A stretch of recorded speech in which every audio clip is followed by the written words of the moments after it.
Ngobrol lagi. Oke, Bang Haji. Oke. Nah, ini King. tumben-tumbenan ada di mana nih? PN Utara.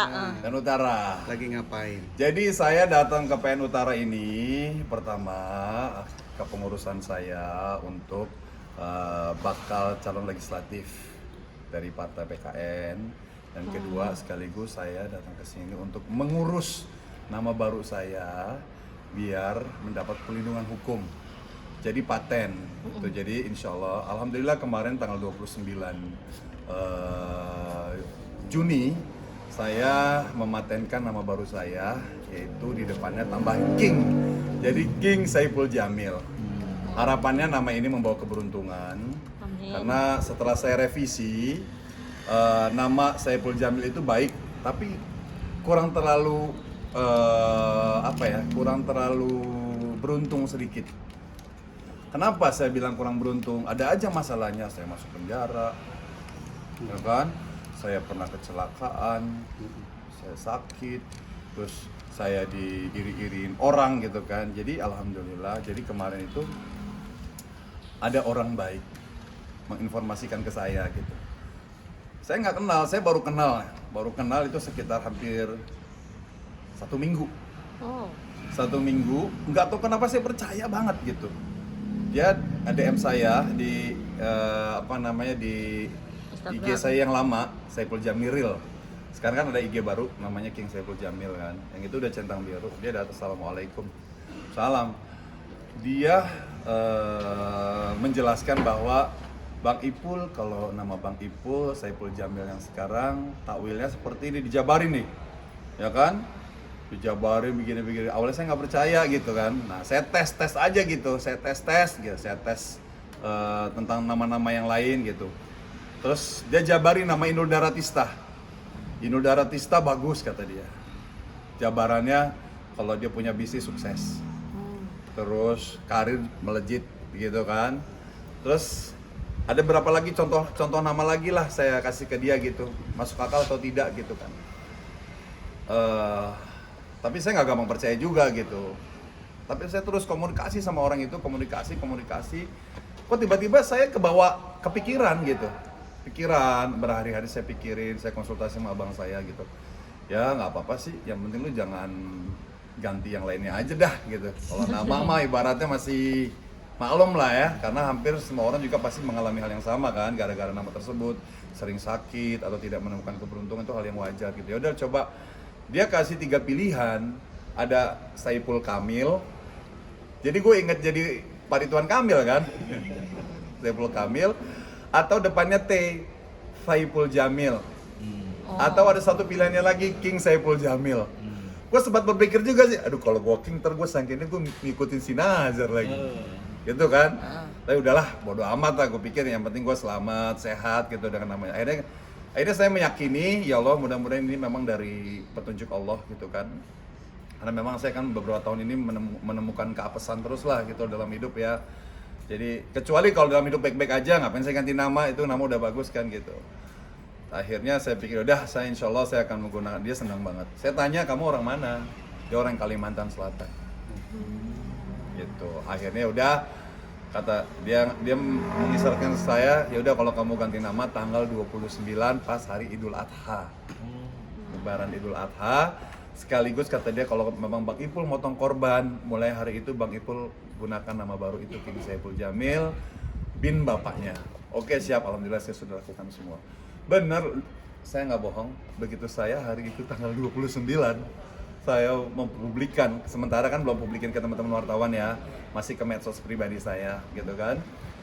Saya publikin itu nggak selang 2 jam tiba-tiba ada job dadakan masuk. Allahu Akbar gitu kan. Saya bilang, apakah ini benar-benar petanda baik gitu kan. Alhamdulillah pada akhir bener deal, hari Sabtu saya ada job dadakan, dan situ saya ketemu pembesar yang punya proyek untuk saya. Masya Allah, saya bilang dia ada planning buat saya ke depan. Setelah hari itu dia akan ada proyek lagi buat saya yang tentunya berkaitan dengan dunia entertain.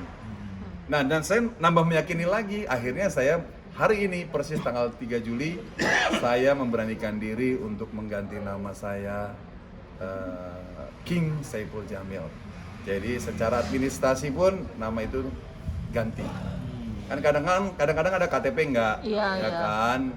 Kayak contohnya maaf nih, Dewi Persik ya kan, dia nama KTP-nya tetap Dewi Muriagung, ya kan? Kalau ini saya dua-duanya nama populer dan nama asli.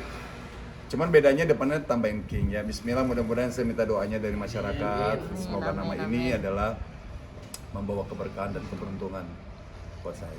Amin ya rabbal alamin. Oke, ngomongin soal Dewi Persik Oke. tadi udah di Singgung. Buka ya. Nah, Oke. nah, sebagai mantan suami seperti apa sih kemarin kan Supportnya. rame nih Oke. beritanya sampai Siap. gono-gono gini lah. Gini ya, pokoknya heboh lah ya.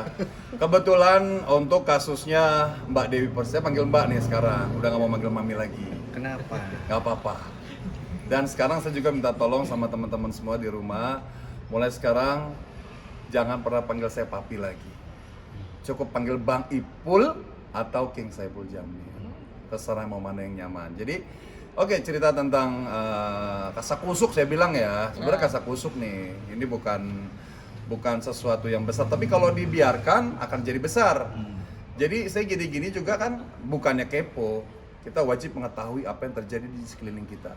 Apalagi saya backgroundnya adalah sarjana hukum. Jadi ini ada berkaitan juga dengan profesi saya gitu. Jadi begitu saya mengkaji semua gitu ya, dari awal saya lihat semua medsos, saya cocok-cocokin ya, cocologi lah gitu kan. Ternyata saya mengambil kesimpulan sebenarnya adalah bentuknya dari kesalahan dari pihaknya Dewi Persik. Kenapa? Tapi kesalahan itu mesti dikaji lagi. Ini pemulanya siapa? Penyebabnya. Penyebabnya dari mana? Siapa yang mengawalinya? Ternyata begitu saya teliti, mudah-mudahan tidak salah ya.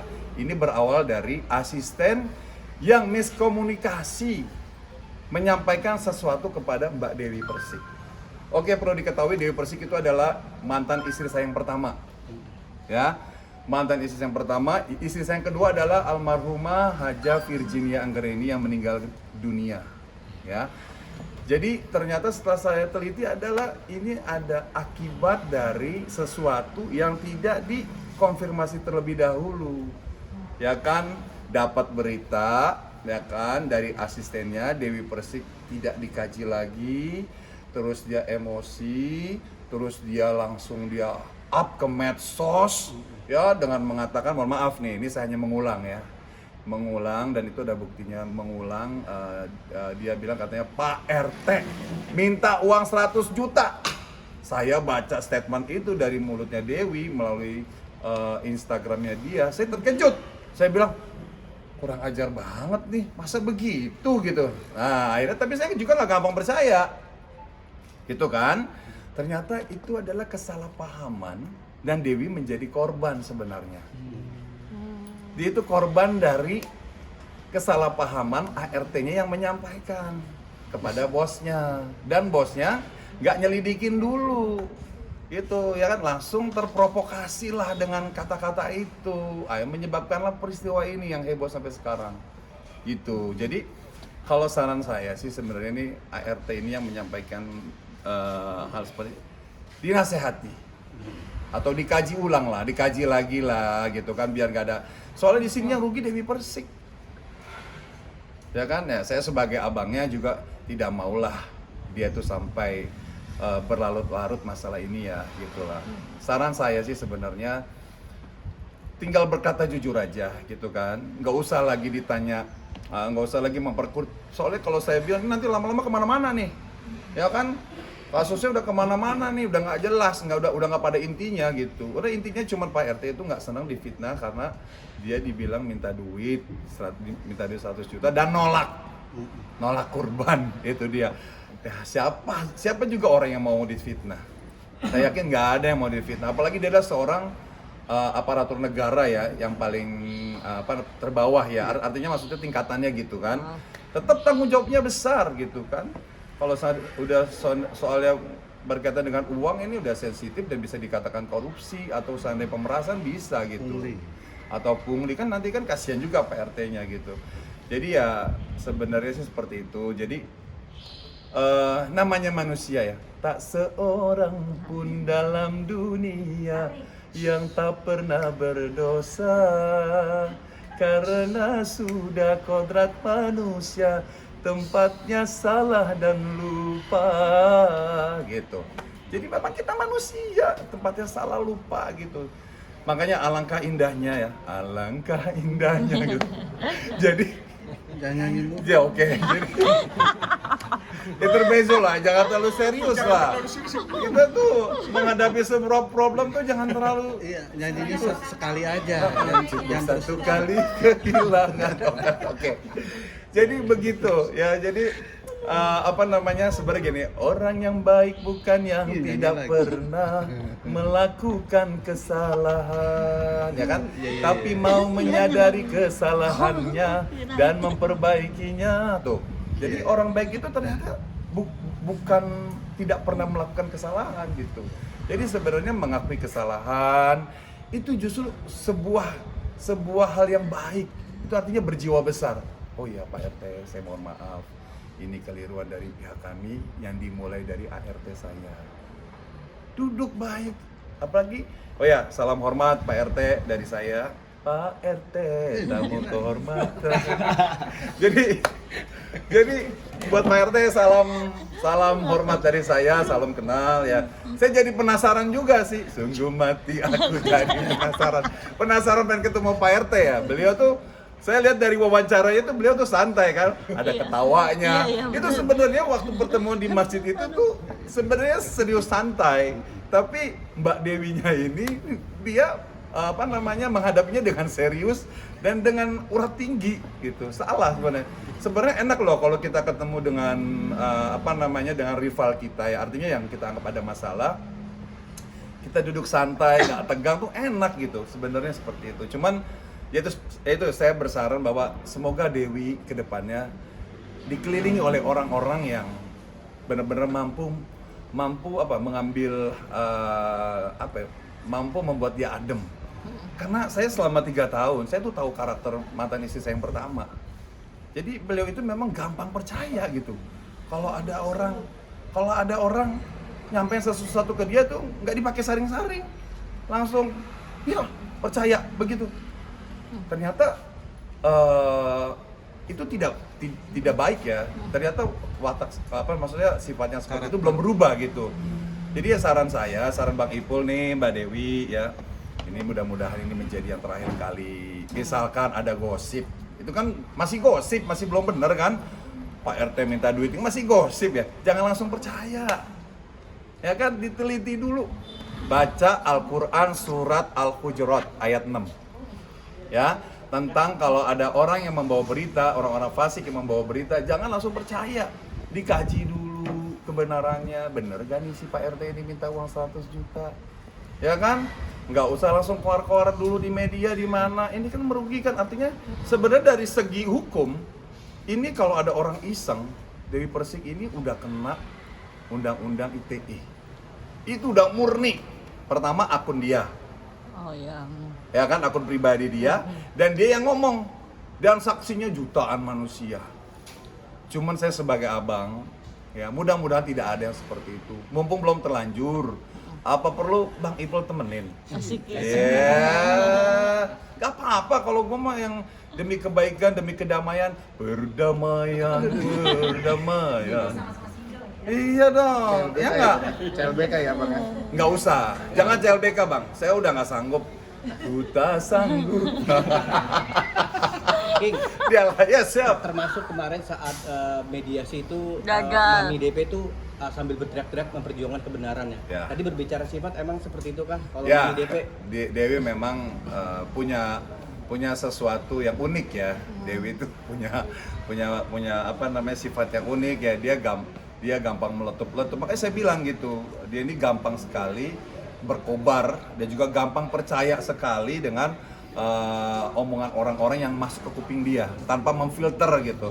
Dan memang begitu Dewi, kalau emosi itu memang apa namanya teriak-teriak seperti itu ya. Sebenarnya ada baiknya juga sih ya orang mengeluarkan unak-unak ya dengan, tapi kan mohon maaf, lihat dulu lah ya, lihat tempat ya kan, apalagi itu masjid ya kan, ada adabnya. Jadi harus benar-benar dengan nada yang rendah, yang sopan. Ini bukan ngajarin nih Mbak Dewi, mohon maaf banget. Makanya saya alhamdulillah Mungkin karena saya sering bolak-balik masjid, jadi tahu adabnya gitu. Di masjid nggak boleh berisik. Teriak berisik kecil aja nggak boleh, apalagi teriak. Makanya saya suka sedih gitu. Makanya, aduh, kapan waktu saya pengen banget memberikan masukan ini, tapi ternyata Masya Allah. Ini saya demi Allah lillahi ta'ala, saya tidak pernah mengundang media, tapi media sendiri memang yang datang kepada saya, minta pendapat saya. Minta support. Pokoknya sekarang Bang Ipul tetap mensupport Dewi. Ayo, mengakui kesalahan itu bukan sesuatu yang hina. Mengakui kesalahan adalah seorang pahlawan. Oh iya, saya salah. Gak perlu ditunjuk, baru ngaku, jangan, itu jelek. Kalau mau, sebelum ditunjuk kita udah, ya Pak, saya salah Pak. Mohon maaf, saya keliru. Saya juga banyak dosa, saya juga banyak salah gitu. Kadang-kadang saya ya, Masya Allah, saya nggak salah pun kadang-kadang saya suka mengakui salah gitu kadang-kadang. Cuman apa? Biar nggak panjang gitu. Saya sering kayak begitu gitu. Kalau kamu begini-gini ya? Ya udah saya maaf, minta maaf.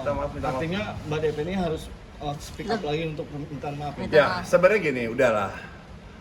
Jangan speak up lagi di media. Jadi sekarang tinggal waktunya action, datang lagi. Kalau perlu datang ke kantor Pak RT, bawainlah buah-buahan. Buah persik boleh. Atau enggak buah-buah apalah, enggak perlu buah-buah juga enggak apa. Datang, assalamualaikum Pak RT gitu. Saya mohon maaf, saya mengakui kesalahan saya. Udah, nggak usah bahas apa-apa lagi, cukup dengan kata itu, saya yakin selesai. Takutnya ini ada orang-orang iseng yang mau ngambil keadaan seperti ini, memperkeruh keadaan, ada yang mau ngelaporin dengan ini. Jangan deh, mumpung sebelum itu semua terjadi, nggak enak Mbak Dewi. Mbak Dewi kan dulu pernah kan di penjara 3 bulan, ya kan? Nggak enak kan? Apalagi ini undang-undang ITE ini ancamannya 4 tahun, ya kan? Sayang cuman gara-gara hal begini salah paham Mbak Dewi masuk penjara, sayang banget. Ya kan, mending minta maaf, cari duit yang banyak, yang berkah. Bang Ipul doain setelah Mbak Dewi sudah mengakui kesalahan dan minta maaf sama Pak RT. Bang Ipul doain Mbak Dewi ini benar-benar diangkat lagi derajatnya oleh Allah. Pak RT juga diangkat derajatnya lagi oleh Allah. Dan ini buat saudara-saudaraku yang lainnya. Ini satu pesan kejadian ini adalah memberikan makna bahwa jangan gampang percaya sama omongan orang. Itu inti dari kejadian ini adalah jangan gampang percaya sama omongan orang, dan berita yang baru datang jangan langsung digampang dipercaya. Bang, dan kabar terbaru lagi, kabarnya dengan permasalahan ini Dewi Persik dan ini ke KPU untuk diboykot. Nah makanya kan itu udah stopin lah. Saya juga nonton. Ada netizen udah diboykot aja tuh Dewi. Makanya saya bilang, udahlah Mbak Dewi, sudahi. Ya kan, sudahi dan kasih tahu ke halayak publik bahwa kami sudah berdamai, saya sudah mengakui kesalahan saya. Bang Ipul bilang tadi, mengakui kesalahan itu bukan hal yang hina. Justru ada seorang kesatria. Gitu ya. Semoga nanti tidak ada lagi tuh kan, makanya saya bilang udah ada yang mau ngelaporin buat supaya diboykot gini gitu. Nggak enak, pokoknya udah ngakuin aja deh, damai. Lebih baik kita damai sebelum nanti akhirnya masuk ke meja hijau, udah jangan. Nggak enak seperti apa Bang? Karena Abang sering mengalami. Iyalah, nggak enak kayak gue. Semuanya gue udah ngalamin. Penjara, dimusuhin sama orang-orang gitu kan. Saya bilang udahlah gitu. Padahal kita sudah minta maaf ya, makanya inilah. Hikmah dari Idul Adha ini adalah membuang atau memotong keegoisan kita, sifat buruk kita. Ini kan makna dari kurbannya gitu. Jadi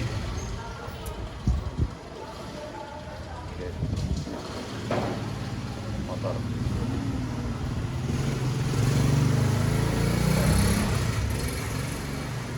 Oke Mbak Dewi, mohon maaf ini cuma sekedar masukan aja dari Bang Ipul, bukan menasehati. Karena saya juga tetap orang yang perlu nasihat juga. Karena saya sebagai manusia harus saling mengingatkan. Apalagi saya pernah ada di hidup Anda dan Anda juga pernah ada di hidup saya. Nggak ada masalah juga memberikan nasihat. Dan semoga orang-orang di sekeliling Dewi mampu mengademkan suasana, bukan memperkeruh suasana. Karena kita tahu sendirilah bahwa gimana mentalnya Mbak Dewi itu seperti apa. Dia tuh nggak boleh dipanas-panasin. Kalau dia dipanas-panasin makin panas. Ya kan cukup. Kalau masuk ke hati dia tuh gini, duduk bareng, ya kan. Sebentar ya Mbak. Oke, duduk bareng, ambil hatinya, tenangkan. Bagaimana merayu janda. Jadi ambil hatinya, kalau Dewi tuh gitu. Duduk dulu, ya. Duduk dulu, tenangkan dia gitu. Jadi memang benar kayak pantun janda ya. Tenangkan dulu, tenangkan hatinya ya.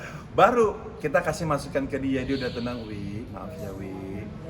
Bukannya aku nasihatin, sebenarnya kamu begini loh, Wi. Semua kesalahan dari pihak kamu. Pelan-pelan. Dia mau ya. Mau dia kalau dinasihatin baik-baik tuh mau. Tapi sejauh ini abang udah ngecat? Belum. Benar, saya yakin nonton gitu. Pokoknya niat abangmu ini adalah supaya Mbak Dewi ini cepat kelar masalahnya, terus juga aktivitas lagi tenang. Terus next time kalau ada yang model-model kayak begini lagi, ada berita-berita yang tidak baik nyampe ke kuping Mbak Dewi, pokoknya jangan gampang dipercaya. Gitu. Itu aja sih mungkin dari Bang Ipul. Terima kasih, salam dari King Saiful Jamil. Belum. Oh belum. Ngomong udah ya? Bang, Ngomong tapi udah beres? Itu Bang Haji, Oke. Oh iya. Bang Haji, kabar katanya Aldi Taher malah pengen ngajak duel Pak RT gimana nih? Ya itu biarin saja.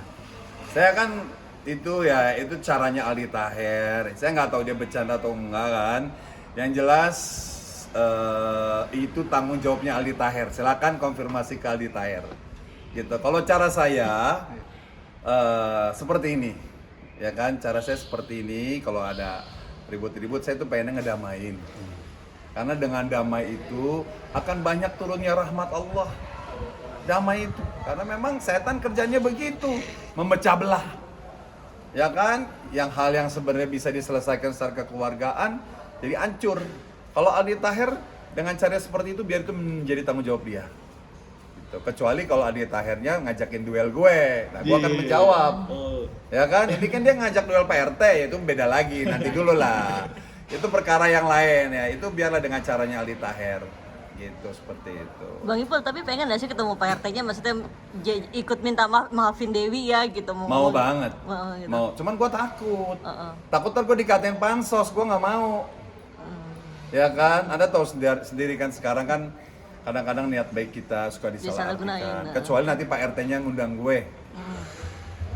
Insya Allah ikhlas Bang Ipul datang ke situ. Meskipun bukan Bang Ipul yang salah, maksudnya kan Ya. cuman bilang maafin Dewi ya gitu. Dewi kan adik gue juga Iya gitu. sih, cuman enggak lah, nggak afdol. Aku bilang harus dari Dewinya dulu lah. Harus, karena semuanya kan kuncinya di Dewi. Gitu kan, semua kuncinya di Dewi. Kalau Dewi sudah baik-baik saja, mereka sudah damai, baru nanti gue silaturahmi. Tapi kalau Mbak Dewi yang minta, Bang Ipul minta? Oh kalau dia minta dampingin beliau, siap. Mau jam berapapun siap, insya Allah. Insya Allah, karena saya orangnya cinta damai. Ya kan, ngelihat mempersatukan orang yang lagi Panas. yang lagi panas, yang lagi slack itu kayaknya tuh nikmat gitu, ada sebuah kepuasan. Artinya kasus selesai. Tinggal nanti ke depannya ada apa lagi nih gitu kan. Kita kan nggak tahu kan apa yang kita hadapi kan, seperti itu. Gitu. Bang Haji,